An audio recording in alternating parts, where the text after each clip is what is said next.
ये चुनाव देश बनाने का चुनाव है। ये चुनाव चोर लुटेरों से देश को बचाने का चुनाव है।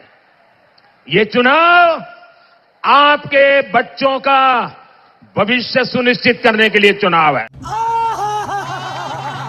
देखा दोस्तों, यह बात सही कहा हमारे साहब जी ने। अब लोग ही ना समझ पाए तो उनकी क्या गलती है। और अब की बार का चुनाव चोर लुटेरों से बचने का चुनाव है। तो इससे पहले जो चुनाव हुआ था वह क्या देश को लुटवाने का चुनाव हुआ था क्या? और अभी तक तो साहब जी की ही सरकार थी, तो फिर आखिर देश को लूट कौन रहा था? साहब जी ने किसी चोर लुटेरों पर कार्यवाही भी क्यों नहीं किया? ये बड़ी अच्छी बात कही आप। और साहब जी बता रहे हैं ऐसे कि साहब जी सारे वादे भूल गए हों, जैसे उधार लेकर भूल जाते हैं पैसे। अभी तक युवा रोजगार के लिए परेशान है। युवाओं का काम था ठेला लगाना और पकौड़ा तलना। अब साहब जी के कहने से जनता ने मन बना लिया है, सभी चोर लुटेरों को सबक है सिखाना। और 2024 का चुनाव अपने बच्चों के भविष्य बनाने का चुनाव है। तो 2014 और 2019 का चुनाव लगता है अपने बच्चों से साड़ हकवाने का चुनाव था।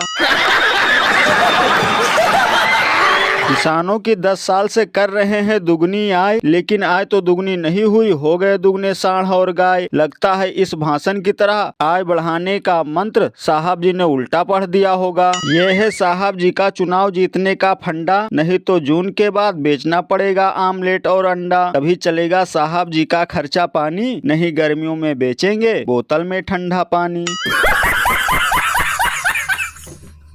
और अभी तो रुको, क्लाइमैक्स अभी बाकी है। 500 करोड़ यहाँ के लिए निकाल के रखे।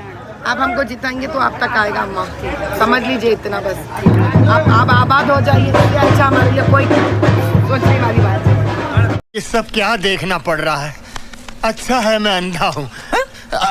देखा दोस्तों, हमारे साहब जी कितने होशियार आदमी हैं कि उन्होंने जो बताया था कि बोरे में भर भर के टेम्पो से काला धन आया है, लगता है वो कहीं इन्हीं की पार्टी में माधवी लता के पास तो नहीं आया है। क्योंकि देखो ये खुद बता रही हैं कि यहाँ के लिए वो 500 करोड़ निकाल के अलग रखी हैं। और मजे की बात तो यह है कि ये उन्हीं के सामने गिड़गिड़ा रही हैं और हाथ जोड़ रही हैं जिनके मस्जिद की तरफ तीर चलाने की एक्टिंग की थी।